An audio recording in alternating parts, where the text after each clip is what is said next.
All right, that's like perfect timing there, Chris, as you're chugging the Cheers. Ducati there. Cheers, everyone. Mm. Welcome to the water cooler. This is a rare episode for us because we got first off we got two guests, two really smart guys. Kinder and Michael Reese are going to be jumping on with us just a few minutes here. But Chris and I actually are both traveling. We're both in hotels right now, as you guys can see by the cheesy curtains behind both of us right now. But we're thrilled to be on be put on tonight's show because this is a topic that is talked about at nauseum in the groups that people obsess over, and we've got two practitioners who have built an incredible business in real estate. The numbers are staggering. Chris will share with you in just a moment here, and they're really going to talk about the X's and O's of how to lead gen and how to convert the leads you're getting online and offline into real business. And that's that's something that's, every week we have guests on like this, but this is something that I think people really want to hear, Chris. So on that note, if you guys are on Twitter right Yeah, now. let me stop you really quick, Jimmy. Really Okay. quick. Yeah. What I love. Let me give some stats. I think you should have given some stats in the opening. I didn't. You So did the notes so this week. The so first time in 50 shows, Chris did the notes. I never yeah, done it. I'm really proud of my research. So All right, go ahead. I actually have been a fan from afar of Jay and Michael. Kinder Reese is what most of people know you guys as. Right now, your project is the National Association of Expert Advisors. And Jimmy, here's a couple stats. We'll share a couple more. They've sold more than 4,250 homes combined, 18 million in GCI, and this is Jay, 14% of market share in his hometown. Number 2 Coldwell Banker worldwide. For Michael, he broke the buyer sales record for Keller Williams out of the office he worked in. Was it $1 million in GCI after his 3rd year in the business, and he's never made less since.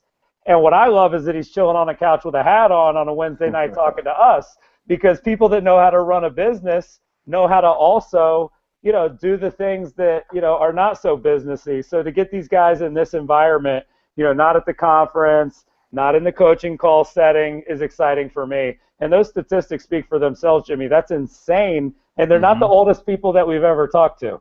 This growth that's been exponential has happened over 6 to 7 years total, which, there's people that are watching this after 30 years, haven't seen the kind of growth these guys have in 5 or 6. So I'm pumped, massive lead gen and exponential growth with two guys that have actually done it. And I'll let you go from there, Jimmy. What's up with the housekeeping? Yes, sir. Yes, so housekeeping. If you're on Twitter right now, you can follow us on the hashtag #WaterCooler. And what I want to hear from the audience tonight, Chris, is tweet to us what are some of your bigger challenges or questions you have around the topic of lead generation for your business, because we're definitely going to be asking Jay and Michael throughout the show, and really have them try to provide some insight and some expertise on the problems you guys are having with your business. And also, if you're on Facebook right now, share the link to the show. Tell your friends on Facebook that they can jump on the water cooler right now if they want to learn about Jimmy, real quick, Jimmy, real quick. You have to be specific there. Our audience appreciates it. Please tweet or share this on Facebook with a link to the show, you guys. I'm learning about exponential growth and massive lead generation on Pound Water Cooler. You guys sharing that helps our show kind of bubble up a little bit. So we really do appreciate that. Can I get the first question, Jimmy, just since I did the notes? Let's go. All right. So I'm gonna start off. Okay. And I'm gonna go to Jay Kinder. And what I want to know, Jay, is, and Michael, I want you to answer this from your perspective. Take us back to being that person that never did a lead, never got a lead in real estate, decided that you wanted to get leads. How do you get from no leads to a consistent stream of leads? Take us back to the first thing you did. That gave you a consistent stream of people to talk to. Yeah, great question, and we get that question an awful lot. And I think there's one thing that I would say that everyone who's been successful has done, that we've coached, that we've met, that we've mentored, under-mentored, that we've mentored, and it's the first thing you have to do is you have to go after the free leads first. Because if you don't go after for sale by owners, expireds, and I know every market in America right now doesn't have any FSBO and expireds. I already know what you're thinking. But there are some expireds. There are some FSBOs. And that's what makes it hard to grow a business, to attack a market in a market that's going great, because there's not as many of the free opportunities. Because there's only a handful of really low-cost free lead generation opportunities out there. And if you don't take advantage of those, if you don't take advantage of crushing open houses and figuring out a way to meet as many people face to face as you can for free, then you won't have the money to invest in your business to go after lead generation. So I think and the other thing with that is too is that if you cut your teeth on people that say no, no, no, no, no, no, no, no, no, you learn how to handle objections, and you learn how to really handle the difficult clients that when you start spending money on lead generation that you're going to actually encounter in your business that you if you've been getting a lot of business by referral and you have a large sphere of influence or whatever it is, you haven't had to really seriously compete. So this is just one of the things that it's a fundamental. We call it an oil well. I mean, it's one of those things that you want pumping in your business at all times, and then you want to move to the next oil well. And for us, I think that would be the way I would describe the success path. Let me explain that one, Jimmy. I love that, Jay. I think what it is people want to start on step 2, and you can't start on step 2.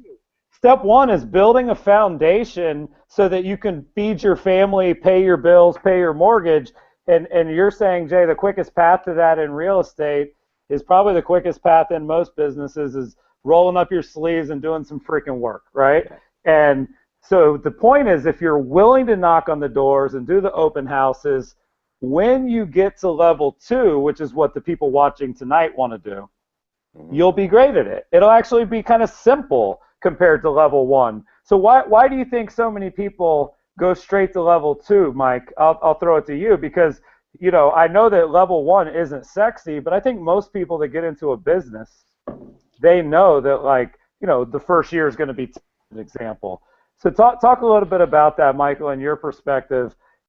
Why aren't the people watching tonight? They're on a Google Plus Hangout, live on Twitter, tweeting and shit. Why aren't they willing to use elbow grease in your opinion? Well, I think fundamentally, a lot of them are it's their experience. You know what I mean? So the experiences they've had in the past.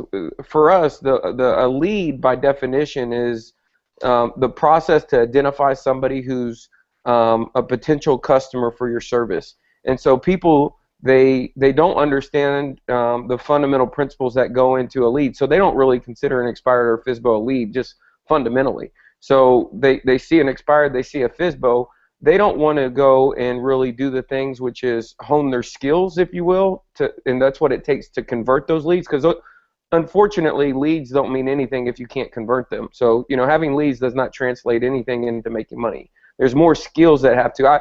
I'd much rather get 10 leads and convert 5 of them than to have to generate 100 leads to convert 5, because ultimately it's the person with the unlimited marketing budget that wins the game. So it's not the best agent, it's the one with the most clients, and you really truly get an unfair advantage. I'll tell you one thing, I would hate to get really good at setting expired appointments to then go out on them and compete with Jay and lose the listing, because I would waste a bunch of time prospecting on the phone, driving to houses to then not have the total package. So it's not about just your lead generation, it's the skills that fundamentally will help you convert those leads into actual transactions. And I think the reason why they won't do the low cost, no cost shoestring budget is because they're not willing to get their to hone their craft. And people see people at the end of the process, but you meet Jay at 27 when he's #1 in the world for Caldwell Banker, but he'd been selling real estate for 9 years.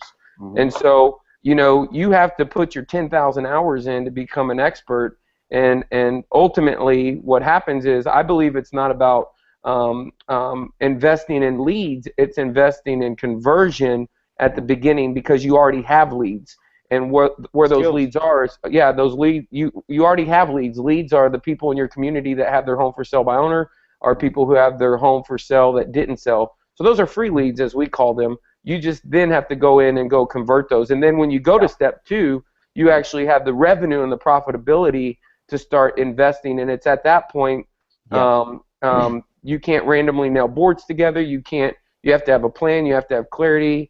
And unfortunately, we'll get to level 2. But Jimmy, I think that's huge, because you say this every time we have people that have had a lot of success on, is that underneath the hood is just a lot of hard work, right, Jimmy? Well, yeah, and I think you quoted Michael about Malcolm Gladwell, the 10,000 hours to become an expert. And when you talk about this idea of crafting your skills or sharpening your axe, I'm curious for you guys right now, for people who are watching, who are in this position where their sales skills aren't that good, right? And it may be hard to admit that. What are some of the little things that are seemingly obvious that you guys are doing at that sort of first level to help improve it? Because if you go through that process, it's incredibly easy to get discouraged, right? So how do you sort of measure where you're at right now, and how do you sort of make those small little changes to help improve it? I got it. Yeah. Yeah, go ahead, Jay, and I'll ask it a different way. Like, if somebody comes in and they're not doing anything right, what's the first week look like? Is that kind of what you mean, Jimmy? Yeah, basically. Yeah, there's no. First of all, in order for you to win a client in any situation, you have to be able to articulate your value. You have to, and the challenge in real estate for us is, how do we make our value visible? How do we differentiate ourselves from every other agent in the market, even including our top, our number one competitor? And I think I had a huge advantage at the number one competitor. And again, I had 14% market share. I still have about 10 or 11% market share. I haven't worked in my business in 3 years in Lawton.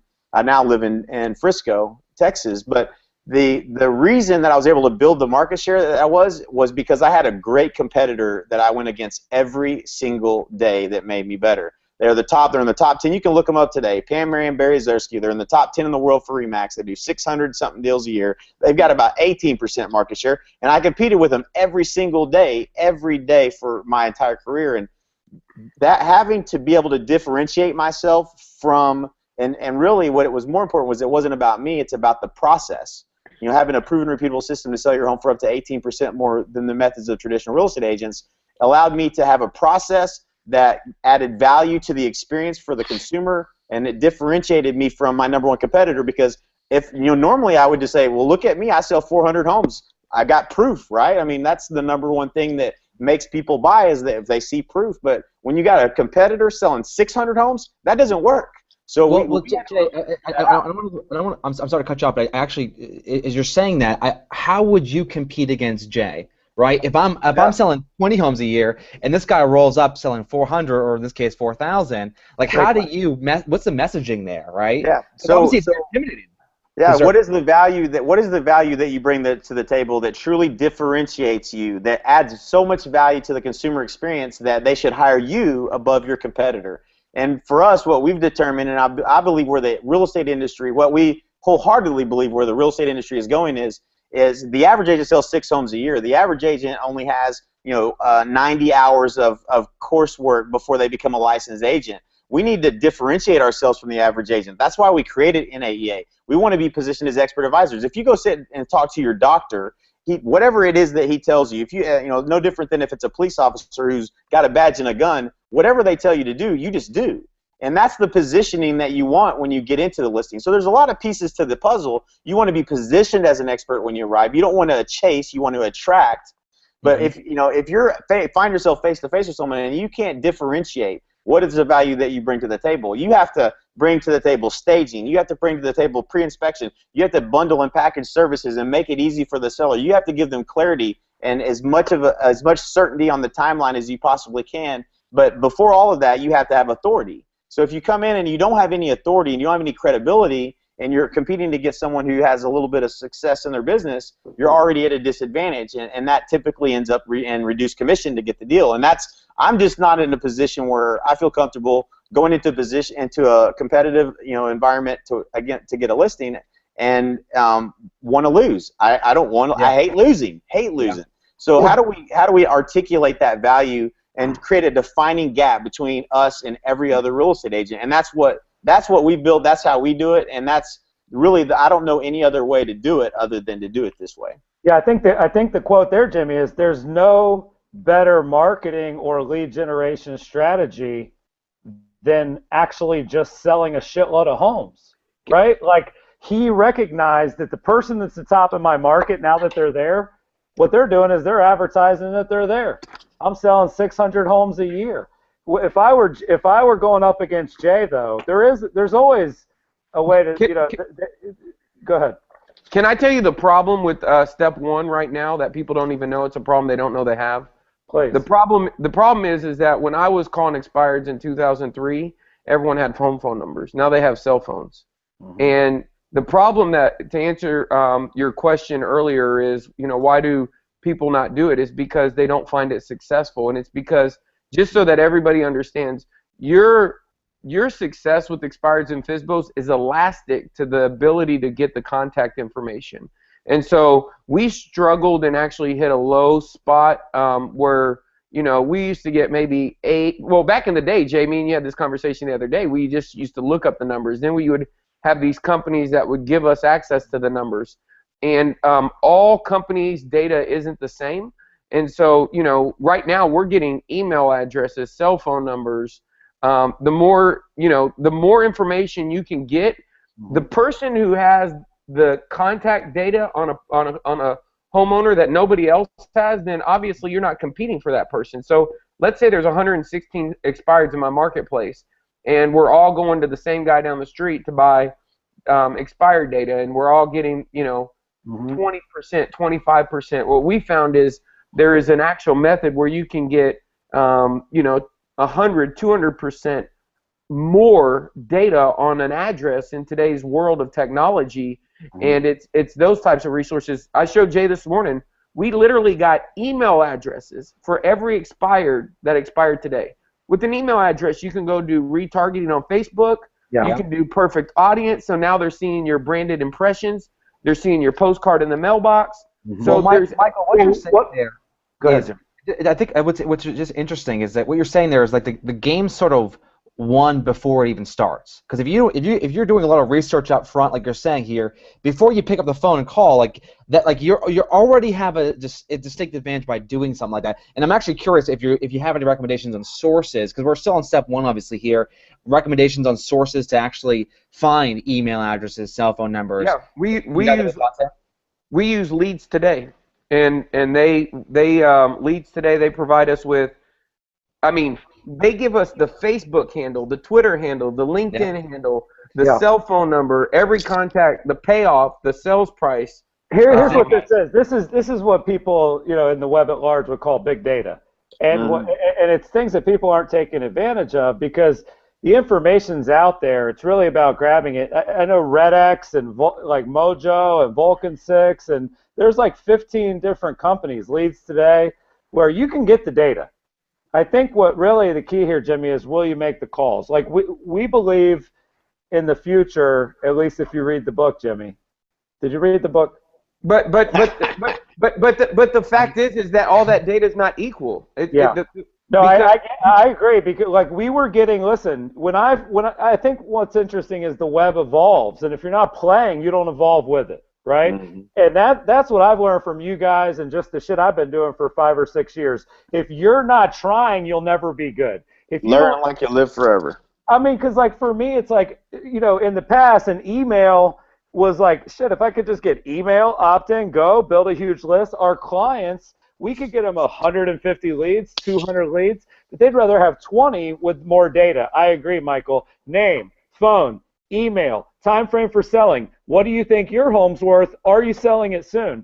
I'd rather have that data from 8 people than an email address from 8. We're getting mortgage payoff, last sales price, all of that right there presented in the dialer when we're calling them, so we can have a really good conversation. And so we used to spend an hour trying to gather all this information, going and pulling tax roll data, trying to determine what their mortgage was. It was a lot of hard work back in the day, and I hate to say back in the day because it makes me sound old, but it was back in the day. Things have evolved, but you got to keep evolving. It's like what you just said, Chris. It's if you don't keep evolving and you keep learning and growing, then there's things that are changing every day.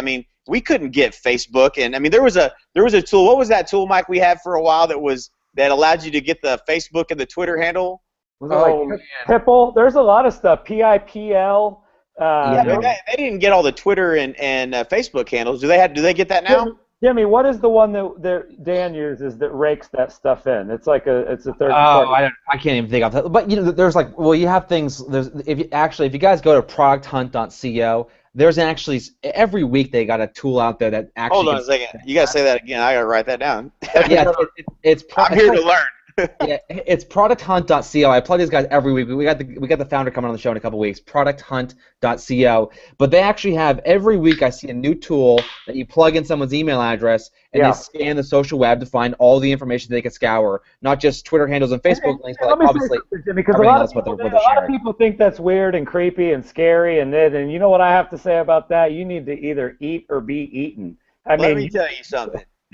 We had a guy we did an interview, and let me tell you something. I got an OU shirt on. I didn't go to OU because I just didn't go to college. I got into real estate on accident, and it turned out to work out all right for me, but that's not what I would suggest for my kids. But we had a guy that went through an interview, did the research, found out that, saw in one of our videos that I was wearing an OU shirt, sends an email follow-up saying Boomer Sooner, and if you're not doing this, if you can't connect with people on their level, I mean, you have all the tools in the world to connect with anybody on anything. Find something of common interest. It's called building rapport. It's not something that's rocket science. We all know about it. We've all heard about it, and we all do it well. I mean, as real estate professionals, we do it well. Jay, would you say it's never been easier to build rapport before you talk to someone than it is today? Oh, it's ridiculously 10 times easier than it used to be. And look at our relationship. That's exactly what we talked about before the call. Yeah. Like, I really feel like I know you guys. I want to pivot and ask a really specific question. It's from the list, Jimmy. I'll get the show back on track. All right. One thing I've learned about internet lead gen. So let's go to step 2. We got the basics. Now we want to start doing some internet lead gen. And I know you guys probably get asked all the time. Should I do Craigslist? Should I do Zillow? Should I do Boomtown? Should I do Zerple? Should I do pay-per-click? Should I do Facebook ads? There are so many ways you can go when it comes to like trying to get people into your funnel. What I wanted to ask is a little different. I want you to tell us about a time that you guys, came up with a freaking big idea to do massive lead gen, and it worked. There's a lot of stories out there where people do offline campaigns, online campaigns. You guys are laughing. Do you mind sharing what was the big idea that generated massive leads? And is it recreatable? Yeah. Well, I mean, you took me back in time, and I think what I remember was me and Mike used to fly around the country going to events, and I think we talked about it before the call started, and always learning. You guys are out there doing your thing, always growing, getting better. We used to fly all over the country, learning from anybody. We paid anybody who would take our money, I think. And we'd get in the plane, and we get in the airplane, and we would debate who would have the most leads before we would land, because then when you land, all the leads come in on your phone.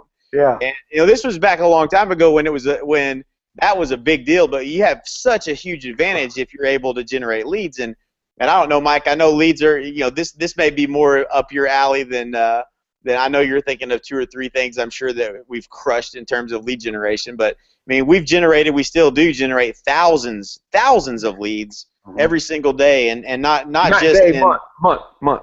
I'm sorry, yeah, in a month from our real estate businesses, yeah. And I think what we've kind of gone to, we've learned over time is it's not now about how many leads can you generate. It's about how do you really generate a quality lead.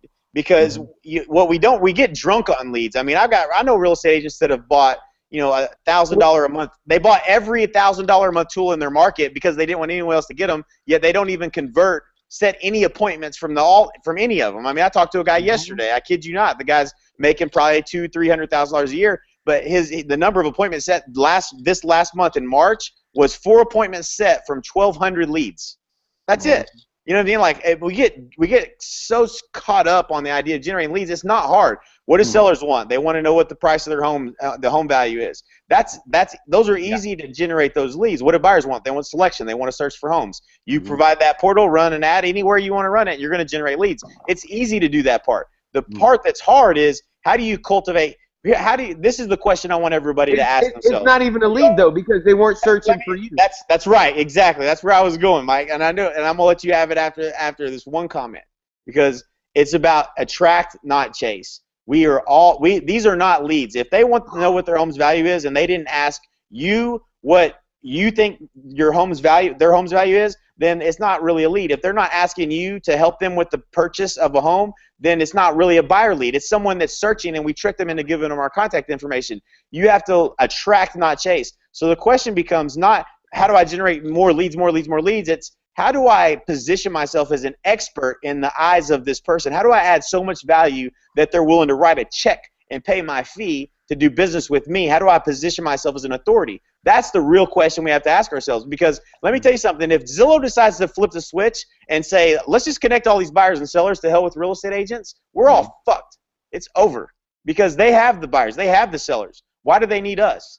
Can you articulate why a buyer should pay you a 3% fee up front before they go out and look at homes with you? If you can't articulate that value, then you're at risk of being out of business. So that's where we have to focus on, is how do we position? And it's not, you said something earlier, it's not about, you don't have to sell 300 homes to be featured on the cover of a magazine. This is the first thing that we created. This is just something that we have that goes out to buyers and sellers, and it's just a magazine. It's if I've been on the cover of a magazine, I have more authority instantly than if I wasn't on the cover of a magazine. Anybody can have this. Hey, let me ask you this. Did you use Cloud Mag from HP? Because Jimmy... I'm a big fan of Matt. It's Mag Cloud. Sorry, Jay. Write that one down too, dude. I'm telling you. I'm on it. Mag Cloud, which Mag is Cloud. Jimmy, talk about it for 30 seconds. I think it's something people want. There's so many points that Jay just brought up there, and I want to get Michael's thought on it too, or Mike's thought on it. But we still need the specific massive lead. I know how Jay sort of danced around that. We want to get to that. But MagCloud listen, if you're not featured on a magazine, shit, you can create your own magazine through MagCloud. It's like $4 a copy. It's ridiculously cheap. We're going to talk about in this last call, Chris, different sources you can actually outsource to create visual content for you. I'm not going to give it away because we'll cover at the end of the show here. But it is what Jay was just saying there, this idea of attracting consumers to you. Well, if you can publish yourself in a magazine, then it gives you some authority. If you sold no homes, publish yourself in a magazine and bring it to your next listing appointment. At least you look more important than you do otherwise. Well, no, I think it's even, for these guys, listen, Jimmy, let me give them props for a second. Twitter's exploding. If you guys could tweet the link again and say how great the show is, we might break a record. There's more than 300 people watching live, you guys, which is pretty awesome. Nice. On a Wednesday night at 9 o'clock. So not bad. We haven't offended that many people, and that's great. No, yeah, we'll get there. More accurately, Chris hasn't offended. Hey, listen, I'm drinking Ducati, and I'm in Sacramento, so we may get a little loose tonight. Keep calm. But no, Jimmy, I don't even know where I was heading with that. I don't know where you are, but I want to turn the corner here because Mike, let Mike tell a story about a massive lead generate. How? I'll tell you. I'll tell you a true story. So, me and Jay have spent time in the basement with Dan Kennedy, some of the top marketers. Every other week, we've been on the phone for the last month and a half for an hour, 2 hours. 2 Sundays ago, I was on the phone for 3 hours while on spring break with Jay Abraham, sitting on my father-in-law's golf cart, talking about the same stuff we're talking about. Mm-hmm. And at the end of the day, what I think we've come to the conclusion is it's a fully integrated marketing system. Like, you can't just generate like 100 leads. You would rather, Dan Kennedy's magnetic marketing. When you market to generate a lead, you have more than one touch, right? It's bullets and cannonballs, show up like nobody else. So I'll just give you a perspective. Let me give you the life cycle of what a lead would do in our world, right? So, guy's thinking about buying or selling his home. And let's just say, for instance, selling his home. He sees an ad. I want to know what my home's worth. He lands on the landing page. One or two things are going to happen. He's going to fill out the form with his address and move on to the next step, or he's not. If he doesn't, they say that the new going forward, it's that cookie. The minute he lands on that page, you can bury that cookie and follow the unconverted person, because if you want to email someone, they got to open the email, read the email. I was just on 3 different websites and getting followed around everywhere. So there's the ability to be getting impressions that don't cost you nothing from everybody that visits your website and get authority because the consumer doesn't know. So that's just one thing, right? So you have your funnel, like this life cycle. But if a guy goes through that step, in our lead generation right now, we generated 800 and something. We had our business strategy this Monday and Tuesday for our real estate brokerage. In this previous month of March, we generated 800 plus just seller leads, not buyer, just seller. Now, those sellers are in different stages. Fortune's always made in the follow-up, and you have to have a nurture sequence that is highly relevant content. So if someone wants to know what their home's worth, we give them recent sold data on homes that affect their value. So they get an email that says, hey, your home's there's been a home sale in your neighborhood. It might have affected your home's price. So it's not just generating the lead, it's then communicating with that lead over time, because there's nothing that's in your control. When you call a lead, it's not in your control if they're motivated or not. But your return on investment could be increased significantly if you have a system to nurture that lead so that over time you know when that person's motivated. And it's that allows you the ability to be able to afford to spend more. We generated a lead where the person wasn't looking for Jay and I, but then Jay basically created a marketing offline strategy. So once the lead comes in online, they're asked a question. What is the ideal time frame that you want to have the home sold by? If they meet a certain criteria, a price point, location, area, then we basically trigger an offline strategy, and I'll let Jay talk about the bomb strategy. I can show him. Yeah, he can show you. So you have to invest in converting that lead, and not every lead is the same. If it's a lead that is 12 months down the road, what we do, here's the secret sauce. We augment every buyer lead. If I'm using Boomtown, or if I'm using Commissions Inc. or Zerple or any of that stuff, I'm augmenting every buyer lead to see if they own a home in my neighborhood. So we take every buyer lead's email and we run it through Leads Today, and it tells us if they own a home in our area. And if they do own a home in our area, it gives us the payoffs, the loan amount, and we follow up with that buyer lead as a seller. Yeah. Does that make sense? That. No, it does. And here's some data. Well, Chris, what's the data behind that? Yeah, the data is actually pretty powerful. It's that about 33.3% of people that are buyers need to sell. And that number can move up or down. I think that's a huge, huge best practice. Michael, thank you for sharing that. Seriously, dude. Because, there's the key there, Jimmy, is using big data, to identify that the buyer owns a home is not really that hard. The people watching this, they know if a neighborhood's a rental neighborhood or if a neighborhood's, a neighborhood where people own. So they just need to get a physical address. Well, let me say one other thing, Michael. You mentioned something we talked about a few weeks ago, Jimmy, with the guy from AdStage. He called it tagging the shark. Retargeting. I think people may have missed that tip, Michael.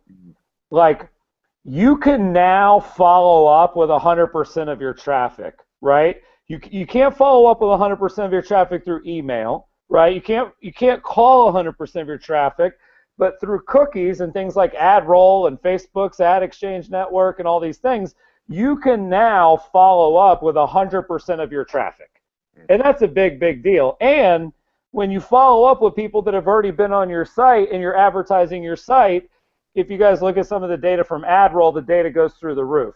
The effectiveness of the marketing is through the roof. And the other best practice he gave is through the Facebook Power Editor, you can take your buyers and sellers, Jimmy, get them in a CSV, put them into Facebook's Power Editor for ads, and now get ads in front of everybody that in the last 3 months was a buyer or seller lead.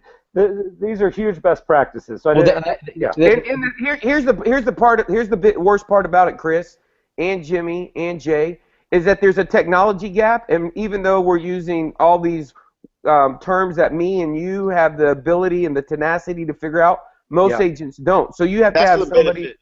You have to have somebody who will do it for you. Yep. Yeah. Let me give it. I mean, for those of you who have been following, you guys for Chris and Jimmy for so long, you guys are at a huge advantage because let me tell you something. 99.9% of the real estate agents out here aren't getting this kind of information. I mean, this is the highest level business marketing, content you could be consuming. And if you're on the front end of this, I mean, I can tell you this. You asked about the lead gen thing, so I want to break down just the one thing. We said we generated 800 seller leads. I'm assuming not everybody on the call is generating 800 seller leads in a month. So, this was less than 60 days ago, Mike, right? That you turned on the Facebook. We turned on Facebook promoted posts to the home evaluation, unbranded home evaluation online generated 200 and what was it? Something ridiculous, 232 or something like that. Yeah, 232 in 24 hours. In 24 hours. Now, let me tell you what you don't want. You do not want 232 leads in 24 hours, okay? Because the first problem you have is you can't even call them all. So you're wasting money. So, like, the first thing we're like, well, we probably want to change the verbiage on the ad to want to know what your home is worth to are you thinking of selling? Like, every little detail matters. But that idea was less than 60 days ago, and I'm sure you've already shared it with everybody. That's not information you guys haven't made privy to your audience. And think how much that's already started to dissipate its ability to convert since that's come out less than 60 days ago. That's how fast things are changing and how you have to be investing and being on the front end of this. So I commend everybody for being on spending the time here tonight. If you've been here many, many times, as I have, I've listened to you guys. I love the content you guys are sharing. It's what we're focused on, and it's the things that are what's going to take your business to the next level. If you want to have a major breakthrough, this is what it's going to take to get there, in my opinion. Well, there's something you brought up there. Go ahead, Jimmy. You're the host. I forget something. It's something you brought up there, Jay, which I think is actually fundamental for our audience to understand here. We've been big proponents of social advertising for some time now. We just think that the future's in social advertising with all these networks out there, not just Facebook, but LinkedIn and Pinterest when they're rolling out, Twitter we've already been experimenting with. But what you just said there, I think is really, really important. In this world of advertising, when you're in the demand generation business, like, because AdWords is a demand fulfillment. Someone searches for something, you're there, your advertisement fulfills whatever their needs are. In the social space, it's demand generation. You got to create that thought in their mind that they may be thinking about and then get them to act on it. So you've got to be kind of thinking about updating your advertisements regularly. You got to get great at copywriting. Let me give it. I think it's really important.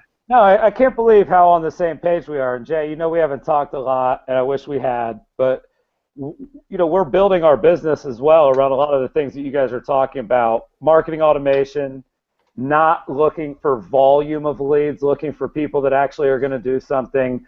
Facebook advertising. Here's a real world example. Think about this, Jay. Have you guys ever done any 4th of July, things to do for 4th of July, things to do for Christmas, places to go for Halloween? Do you guys have kids at all? So I search for that stuff. So if for example, Easter, right? I'm going to search places to go to do Easter egg hunting in Brooklyn, right? I'm going to probably search that, and Google could probably tell you that I'm going to search that about 6 days before freaking Easter. I don't want to curse when I'm talking about Easter. Yeah. Okay? and so if I'm a Facebook advertiser, which you guys are advocating and we're big proponents of, by the way, the whole world's bitching about Facebook right now, charging, which I love. But if I know 10 days before Easter, I can get my article about places to go for Easter egg hunting in Brooklyn in front of the whole city before they even search it on Google. I believe that I can eliminate them ever doing that search. And to me, that is a whole new world that we're living in. Yeah. When you think about people search for X, but before, and that's what's happening on Facebook, before they think about selling or before they've actually said I'm going to sell, you bring that thought to their consciousness. That's a big, big deal as opposed to waiting. The thing that I love that you said the most tonight, Jay, was attract, don't chase. To me, pay-per-click through Google's kind of chasing people. Is that not fair to say? Everything we've talked about is really still chasing, right? So Mike talked about when he said something that's important, and this is a principle I want everybody to take away today. It's you fire bullets, then cannonballs, right? So there's one thing we're not going to tell you to do is we're not going to tell you to mail this giant box, right, to every seller in a neighborhood, because I promise you that box is going to be very expensive. Okay, but what you would do is you would mail a who's thinking of selling their home postcard, and you'd mail that to the entire neighborhood, and then the ones that meet the criteria you determine as a qualified, meaning I'm selling, because buying a home is a process, not an event. If we catch them and they're not in the mode of I'm ready to sell right now, highly motivated, which is what we're talking about doing in many cases, is we're catching them early in the process, which is something we couldn't do before as easily as we can now with social media. So if you do that, how do we maximize that relationship? And that's where now you have the ability to attract, not chase. If you want to stand out, you need to be able to differentiate yourself. If you have written a book, then these are things we can all do today. Like you guys were just mentioning, the magazine tear sheet, that is something that anyone can do. We do it as a part of NAEA. You get interviewed. It's there's authority that's borrowed from being a member of the National Association of Expert Advisors, and everyone can have that, right? That's a benefit. You can do the same thing with a book. But if you get a book in the mail and all this information, no different than think about if you were retiring from your job in the next year, and you order, you go online and you're kind of researching, these information, and somebody sends you this giant box of stuff. What's going to happen is that thing's going to hang around in your house until it's time for you to really go through it. But all the while, you're gaining authority. You've made it through the walls of their home, and it's sitting on their table, and then it gets moved over to this shelf. But when it's time, if you are giving them relevant content, you have authority, and you have the ability to attract, not chase. And that's where I think the major focus needs to go today. We can all generate leads. We can all engage with people online, and we can spend a lot of time doing those things. But if it's not in a way that positions us as a highly trusted, a high level of expertise, a trusted advisor, then we're not going to maximize what we can attract instead of chase. And that's where we're focused on. Well, Jay, here's what it is. How can I attract the right people at the right time, and then provide them with the information that shows that I'm an authority in the industry that I'm in? That's really what this conversation has been about. That's what you guys have done for your business. Michael, I'm going to ask you guys, we do a segment called Last Call, where we just go through some trending marketing topics throughout the week. I put it together this week. There's like 7 amazing takeaways in Last Call, which we'll get to in a second. But Michael, first of all, we want to have you guys back on. We usually don't have 2 guests, you guys. Jay, you watch the show. Michael, I don't know if you do, but Jay's a fan.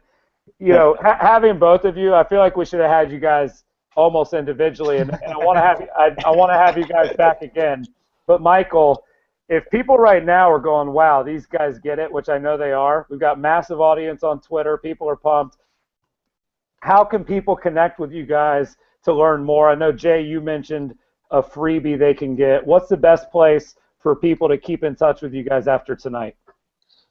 Yeah, and we didn't even, obviously we didn't even prepare anything really. Yeah, what I would tell you to do is go to naea.com, and there's a lot of free stuff you can download, videos you can watch, things of that nature. But if there's one in particular called the Clarity Report, and the Clarity Report is probably kind of what we're most known for. It really helps you to get clarity on what it is that you want to accomplish in your business, and goes through this whole process of how you should differentiate yourself, how you can do that, and give you clarity. Take some time, learn what it is that you really what's driving you about your business. That would be the one thing that I would say that you should do if you're going to do anything. But you can go to naea.com and find a ton of free stuff, and just kind of follow through those links. And if you're interested, in joining the association or whatever, I'm sure there's a place to do that there as well. Yeah, Michael, what's the best place to connect with you? People are on Twitter. Are you on Twitter? I couldn't find you. I saw @JKinder. What is your Twitter handle, my friend? My Twitter handle is Reese. Got it. WHYREESE. Yep. Cool. Well, thank you guys so much for being on naea.com. They also do an event, you guys, in Dallas. Is that right? I don't want to misquote that. Yeah, that's correct. It's called the Exponential Growth Summit. And if there's one thing I've learned from this conversation, is that these are not people that waste your time. I honestly, Jay, I don't know you guys that well. Like I said, I'm a fan from afar, but I really do wish we could go for another hour. We're trying to stick to the format, and we're definitely getting you guys back on. So go to naea.com, you guys, right now. Download the Clarity Report. How about this? If you guys get 100 downloads of the report, we'll bring you back on in a couple months to go for round 2. Is that cool? You got it, man. Sounds great. Awesome. Right, guys. Thanks for being on tonight. Hey, thank you, guys. Appreciate it. Have a good night, guys. Thanks for being on. Jimmy, I'll let you take the lead on Last Call. Yeah. Well, before we get into Last Call, Chris, let's recap, both what Jay and Mike were saying during the show. Jimmy, hold on a second, Jimmy. That might have been our best show. I mean, we're not done. Like, we have a ridiculous Last Call. So you're saying it's only going to go downhill from here, is what you're saying? No, it's not going to go downhill from here. This is probably our best last call of the year. We're about to give 7 takeaways people don't want to miss. But I just feel like I want to learn more from them. You know, if we were at the bar, like we definitely wouldn't be doing last call. We'd be ordering more drinks. So please, you guys, go on Twitter at jkinder, at yreese. Tell them thank you. Follow them. Go to NAEA. Download the report. We'll get them back on because if you look at the show notes, Jimmy, we didn't get through half of it. So we didn't get through. We didn't get through a third of it, Chris. So let's do this then. Can you recap takeaways because there were so many? Yeah. So you guys can see here, I actually took like damn near 2 pages of notes from today's show. But let's just start with, and Chris, you want to add to this if you'd like, but sort of the first oil well, what they called it, which is a free lead section. And I think the one big takeaway there is obviously you can use services like Leads Today, which I think was a big takeaway, to research people. You heard Jay and Mike both say this. To have a competitive advantage in this industry, to have that information up front, you already win the game before it even starts. I think it's incredibly important that you guys are using some of these services out there to research these individuals. Both of them talked about this topic of really sharpening your axe. Wherever, and Jay actually touched on this, but this idea, Chris, of having someone as a competitor, right, in your marketplace that you have your eye on, that keeps you hungry every day. You know, that's what drove these guys to the success that they reached. So that was number one for me was, again, focus on the free stuff. If you're in that position right now where you don't have a lot of resources to put towards advertisements, put that work in, right? Roll up your sleeves and get in the phones and use some of the services out there like Leads Today. The second thing here, Chris, was this idea of quality leads. They talked about Dan Kennedy. They talked about Abraham, a couple internet marketers. You heard Mike starting to scratch the surface on this topic of retargeting here. You can generate leads online. It's not very difficult, whether it's Craigslist, Zillow, Trulia, Realtor.com, Facebook advertising, LinkedIn advertising, whatever it is. But you've got to have a system in place, right, to convert these leads. And Mike said something that was really interesting to me. Obviously his buyer strategy, which was, I think, awesome. Like looking who of my buyer leads, which people seem to hate, Chris. You know, we're gonna talk about that a little bit later on. Like they seem to think like these buyer leads are like a redheaded stepchild. They don't pay as much attention to them as they do their seller leads. But he researches the buyer leads, which is, I think, a great takeaway, to find out who owns a home, and then he treats them like sellers, right? The other part of what they were talking about there, which I think is really, well, Jimmy, and let's talk about an MVP of that, because everybody can't go sign up for Leads Today and Mojo and RedX. Yeah. So the MVP of that, meaning minimum viable product from the startup world, is that you guys all go to your lead database and you send an email to your buyers and you say, do you need to sell before you buy? I mean, you know, you already know that 1 out of 3 is going to be a yes. If you put that in the subject line, the 2/3 that don't probably won't even open it, right? I mean, you know, that to me is the minimum viable product. It's if you're already getting buyer leads, and you're already applying a drip campaign, one of your drips early on should say, did you need to sell your home before you buy? And by the way, we do have that drip, Jimmy, for Curaytor.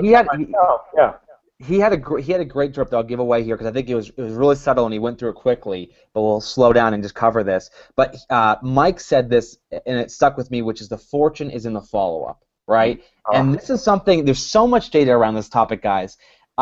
People ask us every day, how do I convert leads at a higher level? You follow up. You follow up, you follow up, you follow up. And certainly you can have automation in place to help you, and we can get into all the different automation tools out there. But the other thing, which you touched on, Chris, was the way they market to sellers after the fact. So you get a seller leads, like you get 100 seller leads in your pipeline. They send an email that says, a home just sold in your area that affected the value of your home. And that's a very powerful statement. Now, if you open that up with a question at the end of that, would you like me to put together an updated market valuation report for you? Question mark. And if they reply to that, then great. Our buddy Marguerite. Did you write that down, Jimmy? So that I wrote it down. I'm stealing that. I think it's awesome. But let me just finish here, Chris. That's so great about the show. We need to do that for our clients. But keep going. What is Marguerite talking about? Marguerite, who we had on the show with Ann Jones, one of my favorite shows, asked the question, how do you know that a home sold in the area, right? And I'm paraphrasing here, Marguerite. I don't think this is an automated thing they're doing. I think they're just sending this as one-off. And you guys can use tools like Yesware or in your CRM if you have a template feature. Like you can just use a very basic template. You can kind of do a one-off. What I would ask Marguerite would be, how do you define area? Yeah, good point. You can send it as a blast email, right? Remember, Jimmy, we had a situation with a client where their local association or state board has certain rules around what you can say. So as an example, even if home values are up in the whole state, you can't say home values are up.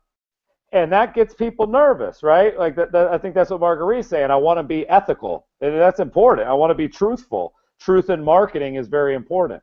Incredibly important. But like if you did the same ad and you said home values might be up, the one word negates the illegalness of the ad. So I think it's kind of like those are excuses that we use sometimes to not do marketing that works. Like if you're in an environment where you know homes are being listed and sold and they're selling fast, like if I go into the MLS and it says homes are selling in less than 30 days in my MLS, and I go to my database and then I send an email that says sell your home in less than 30 days, I feel good about that. So I think it's kind of varies by market, stuff like that. Jimmy, let's get into last call, dude. Well, we have one last thing. There's one last thing strategy there, which is, and he said this a couple times in the show, and I think it's really important, which is fire bullets than cannonballs, right? And that was such an awesome quote, guys. And what he meant by that, the way I interpreted it at least, was this idea is you may have everybody on an automatic drip campaign through your marketing automation software. You may be firing off these retargeting ads that are showing all across the web, right? You're blasting them everywhere. But once you have a qualified contact, prospect, someone who's raised their hand and said, I'm interested, whether that's via email, via phone call, whatever it is, you slow down, right? And you pack a punch, right? So he has they called it the bomb. The bomb, yeah, that packet he has that he sends over to him. Yeah. And when you drop that thing off or you mail that thing, I know Anthony Malafronte is listening right now. He can show the data on that. It's like again, Jimmy, let me give the MVP of that, right? Like if you haven't written a book and you haven't printed a freaking magazine with your shit on the front of it, how do you do that? Well, what you do is you take a CMA and you print it, and you take your marketing strategy and you print it, and you put it in a FedEx or a UPS envelope, and you bring it to the people's homes and hand it to them or leave it at their door. And you don't have to have a book to do that, but man, the book helps. It reminded me, Jimmy, of the strategy called the $5 brownie. Remember that? Yeah, from our buddy Lewis Howes. Like if you're potentially going to make thousands of dollars, you vetted the lead, sending somebody a $5 or $10 tchotchke should be in the budget. And that's what I think they did a good job of. Let's get into last call, Jimmy. I really spent a lot of time on it. I know. I know you're eager to get into it. I'm deleting your really good emails. What? Yes, because we already covered that previously. So up first, last call, you guys. For first-time viewers, what we do is we moderate Facebook groups with 10, 15,000 people in them, and we watch what people are talking about. We kind of keep an eye on what they're buzzing about, and we try to curate, which a curator kind of picks the best of the best, and we try to bring that to you guys each week. So I'm going to go through this, and Jimmy will kind of piggyback it, but I set it up this week. The first one is tender for real estate. And I really do want to know if people watching this know what tender is. But this is an interesting backstory, Jimmy. Facebook started as a site basically called Hot or Not. You went on to Facebook, and it had all the pictures of the girls at Harvard, and you said which one was hotter, right? Girl on the right, girl on the left. Well, real estate search is like so far from that, right? Real estate search is how many bed, how many bath, where do I want to live, go, where are the amenities? Well, Realtor.com, combined with a company that they acquired called Doorsteps, has put out an app in the iOS store. Go to Apple right now. It's called Doorsteps Swipe. And Pando Daily called it the tender for real estate. So instead of having a lot of features, you go in, it looks at homes around you, you say if they're hot or not, looking at the primary pick. Remember Steve Passanelli did the show with us, Jimmy? About photography, where he talked about the one photo. Yeah. So that's what you see, the one primary listing photo, and you just say yes or no. And if you go through like 15 houses, it'll say, here's the property types you like the most. Here's the average price of the homes you looked at. Here's a breakdown of kind of some of the data. I think it's really neat. So if you have an iPhone or an iPad, go to Doorsteps Swipe in the App Store, mess with it. It's a really cool thing. Michelle Serro's a friend. Who's the other guy? Greg Fisher, Jimmy, from How to Build a Perfect Website. He works for Doorsteps now. What's interesting to me, even though it's a cool app, Jimmy, is that when Realtor.com, who we've seen get murdered for stuff, right? Agent Match, Errol's leaving. When Realtor.com does something under like the sub umbrella of a cool startup, people don't complain so much. So maybe there's a takeaway there for these big companies. No, yeah, I tried it. I think what's interesting about this is that I think people, this is a topic we've been covering for some time now, Chris, but like people are trying to reimagine real estate search. And I think that we're going to probably have a couple different versions of this until something sticks. But listen, the Hot or Not thing took off. It's still a very popular website. I actually know the sort of backstory behind the guys who created it.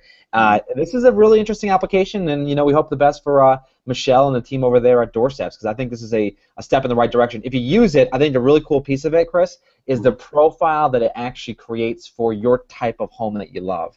And that's a really interesting feature that I think's it's hard to duplicate that, obviously, but it's an interesting feature. Cool. Well, the next one, Jimmy, is called Twit Gift. Yep. And I'm tweeting it out right now with the hashtag. You guys check it out. You just talk, I'll tweet the stuff, because you did all the prep for this stuff here. Okay, cool. So I'll go through it. So basically, and I gave you very easy to tweet, but I have more followers, so I feel like I should tweet it as well. No, listen. Did you take that app? I actually have a last call item for how to gain more followers that I was going to try out this week. I'll delete it if you have it. I'm very. Go ahead. I don't want to screw up your. No, listen, guys. Twit Gift. There was, Facebook had the ability to give physical gifts, so real gifts, not a gift card, not an iTunes card. Facebook had the ability to give real gifts. And they got rid of it. And there's a new startup called Twit Gift.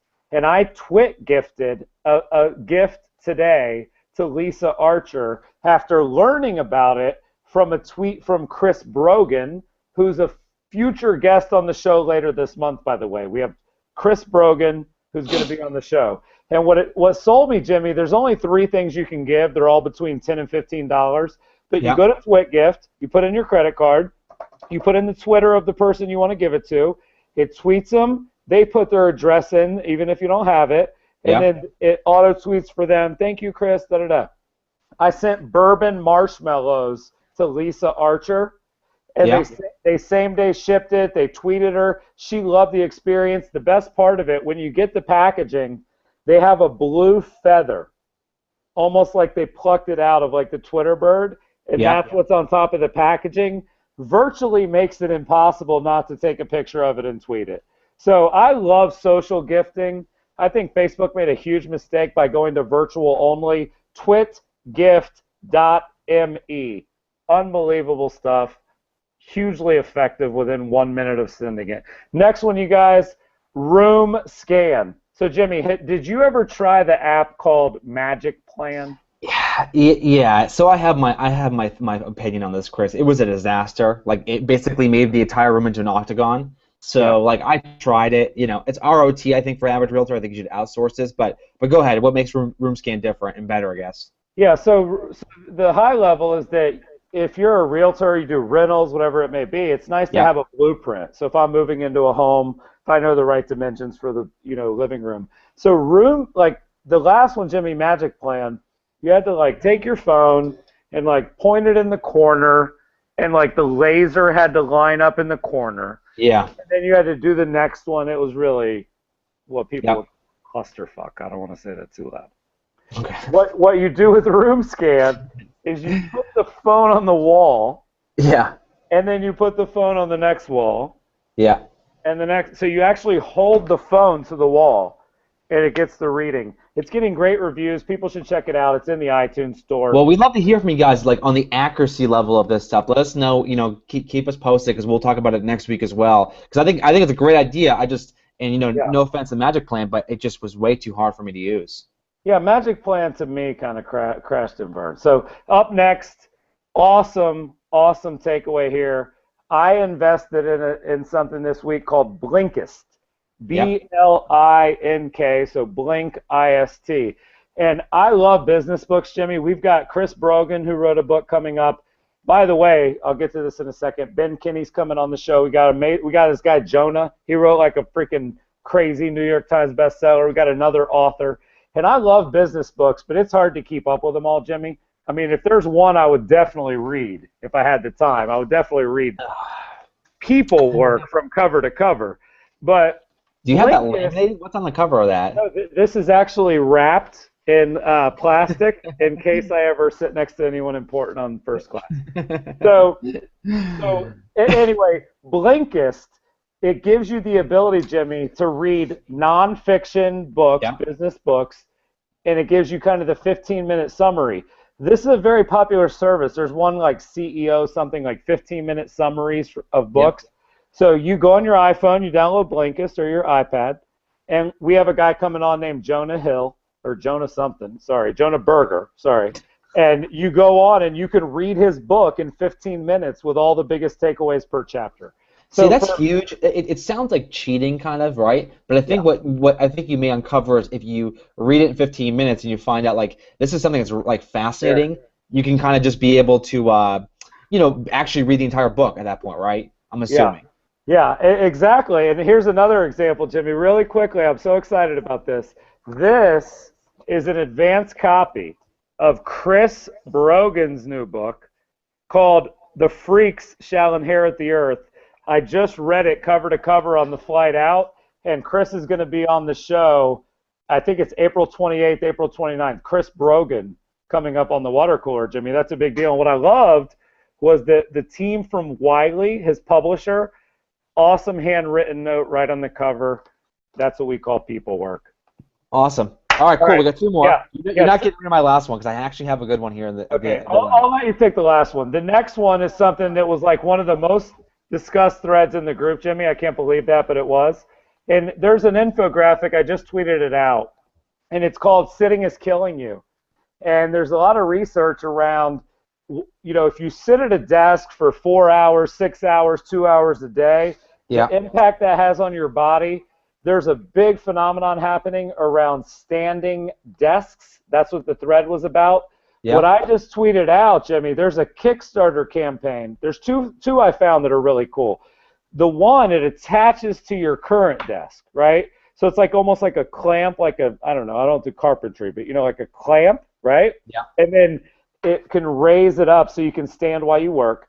But there was a Kickstarter project that launched, and within 38 or 58 minutes, Jimmy, it reached its full funding goal. It's a $400 standing desk that has a switch on the side that raises or lowers the desk with a hydraulic. The drawback to standing desks has been the cost. And so what they're trying to do is put out an awesome desk that's for standing or sitting. It's on Kickstarter. I just tweeted it out. Yep. It's actually really cool. But it was a huge thread this week, Jimmy. People are starting to actually want to stand at work, which I've been doing for years. I think it's really important. They say sitting is the new smoking. What are your thoughts? Don't talk about it. What are your thoughts about these walking desks, right? Like the ones where okay. So there's a difference between the standing desk and the treadmill. Because I think the treadmill ones look just so stupid and ridiculous. Yeah. Like you couldn't. To me, here's the difference, Jimmy. For me, I want a standing desk that I would use all day, every day. Yeah. A treadmill desk would be really cool to get if you're dot loop, right? You go to dot loop and you work there as an inside sales guy, or you work there as an engineer. To kind of use the treadmill desk once a week, or to use it for a couple hours, I think is really cool. But I really don't think anyone can take themselves seriously. Listen, you should do it in the privacy of your own home. You should not do it in a public environment. Well, sales guy. I actually think sales, when you're making sales calls and you're walking around, both of us do this, Chris. Whether we're prepping for a show or doing a live event, we pace a lot, right? And I think for salespeople, pacing is something you normally do. So motion creates emotion. And by the way, we talked tonight about massive lead gen. For people that missed last week, on youtube.com/CuratorTV, we talked about selling. So like, how do you convert leads when you get them? So kind of a Yep. nice back-to-back, like how to sell leads, how to get leads. And Jimmy, the buzz on Twitter is ridiculous. People love it. Here's your one item. I know now the build up's so big on it. I feel like I'm gonna blow it. All right, guys. Well, we've talked about visually in the past, but what's exciting to me right now is this visual.ly, Jimmy? yeah. You if you Google it, you'll find it right there. So what they're becoming, because they started off as basically like an infographic company, but what they're becoming now is a creative content marketplace. So I like to think of them as the 99 designs for like infographics and videos and animations. And I just think, if you talk about this idea of like what Jay was mentioning earlier in the show, establishing yourself as an authority, as an expert. Well, part of that relies on having great design pieces in some capacity. So Visually is a marketplace for if you wanted to get a magazine created. Well, Chris and I aren't advocating do it yourself. We think that's crazy. Go to a site like Visually, hire somebody through their marketplace at probably a fraction of the cost it costs you with a local designer, and build something out there. So I just think it's an awesome product. It's a marketplace, which we're all about these marketplaces. 99 Designs is an awesome service, and I want people to check it out. Well, and by the way, Jimmy, let's be honest. Michael and Jay actually said it's really not about these tools being great. It's about getting people that can actually set it up and use it for you, whether that's on your team or hiring a company like ours, like theirs. Like one of the new markets I see emerging is, okay, I want HubSpot, or I want Infusionsoft, or I want Curaytor, or I want Boomtown, whatever it is, but I want someone as well. I want a person to help me with this. Last item, I just tweeted it out. Not really breaking news because I think I shared it earlier, but it's exciting for me, Jimmy. Yeah. We are going to do our first live show on the brand new website next Wednesday night. Our guest is Ben Kinney. I just tweeted it out, at Ben Kinney. And, I was actually thinking about this, Jimmy, and I don't want to do it because it causes a lot of drama. But if there were an agent of the decade, I think it's Ben Kinney. And I'm not kidding. Across brands, across industries, like what Ben has done from a real estate team perspective, but also from a technology perspective, personal brand perspective, thought leader perspective, the books, the videos, the keynotes. I actually think that Ben Kinney is the agent of the decade. And people are going to get mad at me for saying that, but I really do believe that, Jimmy. If there's somebody that's been at the front of the industry talking and doing, I do believe it's Ben Kinney. And we're going to go there next week with him, full hour with Ben. He just released a new product. I tweeted it out called Brevity. And here's what it comes down to, Jimmy. There's a separation happening.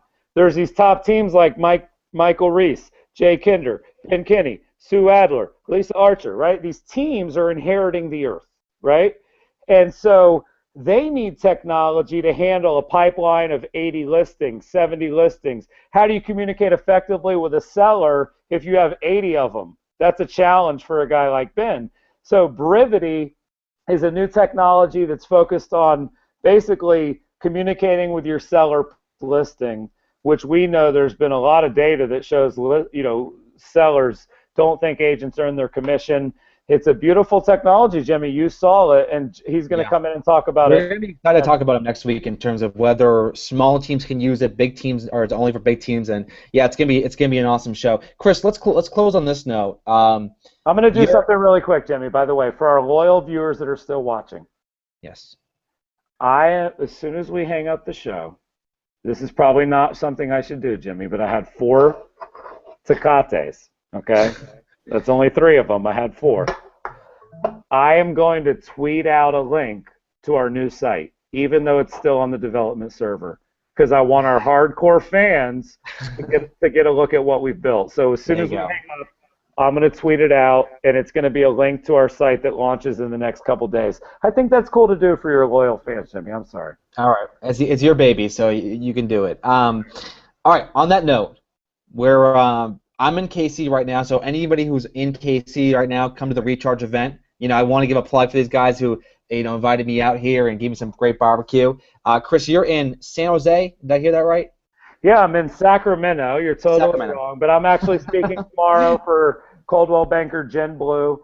Is that an open conference? Can you come to that? Yeah, anybody, any of these events, the companies are happy for agents outside of the brokerage to come. That's actually part of the goal. So if you're in KC or if you're in Sacramento, come see Chris and I tomorrow. We'll be on stage with doing our thing. So, guys, next week live show, new site, Ben Kinney. We'll see you then. I'm tweeting it out now. Thanks for watching, guys. Awesome show. Thanks again to Jay and Michael. Thanks, guys. Bye.